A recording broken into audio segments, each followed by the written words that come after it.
very soon. He said the global economy is decelerating, and the Fed doesn't want to acknowledge that its monetary medicine has made the patient sicker than ever.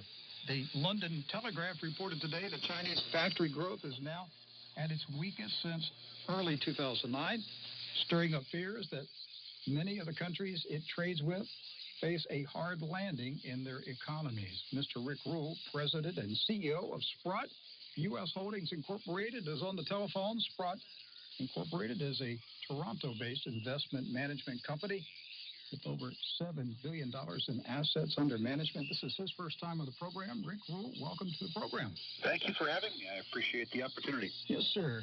Did you ever imagine that we would be talking about the fate of Volkswagen, whether the company could survive? I didn't.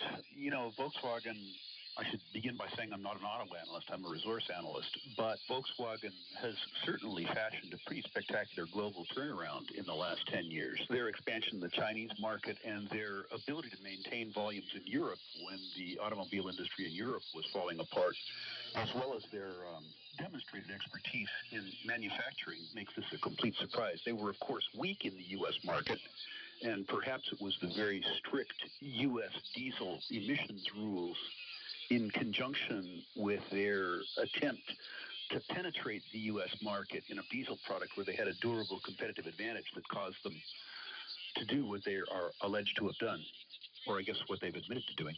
I think it's a warning to all CEOs and corporate board directors of how fast a scandal can spin out of control and completely destroy a viable corporation. I think that's right. My suspicion is that the risks always look greatest when people are first confronted with them. And my suspicion is that a political accommodation will be arrived at which will allow Volkswagen to continue as an ongoing concern, given its importance in particular to the European economies. I know that, things looked the very bleakest for U.S. financial institutions in 2008. And there was a similar, political construct that saved those businesses. So my suspicion is that for Volkswagen, this will be what the Gulf spill was for BP.